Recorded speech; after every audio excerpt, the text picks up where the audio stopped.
Have you ever been in that perfect moment with your cat? They're purring, you're petting them, everything seems wonderful, and then bam. Out of nowhere, they turn and bite you. It's confusing, right? It feels like a betrayal. You're left wondering, what did I do wrong? I thought we were having a good time. Well, don't worry, you're not alone. And it's probably not because your cat suddenly decided they dislike you. This behavior has a name: petting-induced aggression. And today, we're going to dive deep into why it happens and what you can do about it. First things first, let's get one thing straight. When your cat bites you during a petting session, it's rarely out of malice.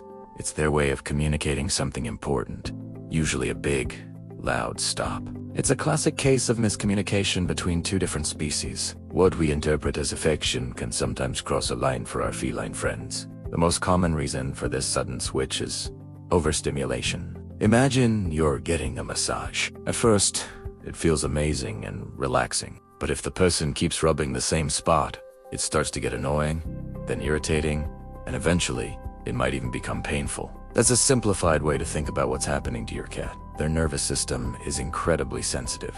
The repetitive motion of petting, even if it feels gentle to you, can eventually overload their sensory receptors. What started as pleasurable becomes overwhelming and uncomfortable. This is a concept known as the pleasure threshold. Every cat has one, and it's different for each individual. Some cats can be petted for hours, while others have a very short tolerance, maybe just a few minutes. Once that threshold is crossed, their brain flips a switch from enjoyment to defense. The bite is a reflex, an instinctual reaction to make the uncomfortable stimulus stop immediately. They're not trying to hurt you, they're just trying to get some relief.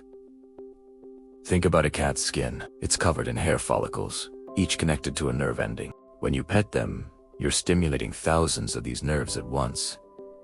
It's like turning up the volume on a stereo. A little bit is nice, but if you keep turning it up, it eventually becomes distorted, loud, and painful to your ears. For a cat, the continuous petting can feel just like that, a sensory overload that they need to escape from. So, how can you tell if your cat is approaching their limit? They're actually giving you plenty of warning signs, but they're subtle, and we humans are often not very good at reading them.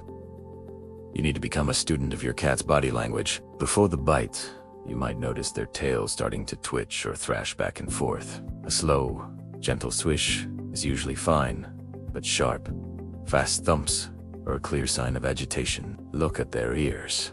2. Are they starting to flatten or turn to the sides, like little airplane wings? That's another signal that they're getting annoyed. Their body might tense up. You might feel their muscles get stiff under your hand. Their skin might start to ripple or twitch, a phenomenon called feline hyperesthesia. Some cats might even let out a low growl or a hiss. These are all polite requests, in cat language, for you to please stop what you're doing. The bite is what happens when we ignore all those earlier warnings. It's their last resort. It's also important to consider where you are petting your cat. Most cats enjoy being petted on their cheeks, head, and neck area. These are places where they have scent glands, and rubbing against things is a natural behavior for them. However, many cats are very sensitive about their belly, tail, and back. The belly is a vulnerable area, and showing it is a sign of trust, not an invitation for a belly rub. Petting them down their back towards the tail can also be a hotspot for overstimulation for some cats. So, what's the solution? The key is to be a mindful petter. First, keep your petting sessions short and sweet, especially if you have a cat that's prone to this behavior. A few minutes of focused affection is much better than a long, mindless petting session while you're watching TV. Pay attention to your cat. Are they leaning into your hand, purring, and relaxed? Great. Continue. But the moment you see that tail start to twitch or those ears start to shift, it is the time to stop. Try the consent test. Pet your cat a few times, then stop and pull your hand away slightly.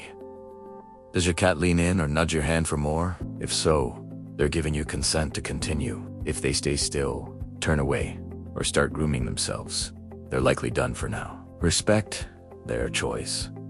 This simple test builds trust and teaches your cat that you understand their boundaries. It's also about quality over quantity. Instead of long, repetitive strokes, try different types of touch. Gentle scratches under the chin or behind the ears are often a big hit. Pay attention to what your cat responds to most positively. Learning your cat's favorite spots and their no-go zones is part of building a strong, respectful relationship. Never punish your cat for biting in this context. Shouting at them or, worse, hitting them will only make things worse. It will damage your bond, increase their anxiety, and may make them more likely to bite in the future because they associate your hands with fear and punishment. Remember, they were trying to communicate. The best response is to simply and calmly remove your hand and give them space. By understanding the science of overstimulation and learning to read your cat's subtle cues, you can turn those confusing moments into opportunities for better communication. You'll build a deeper bond based on trust and respect,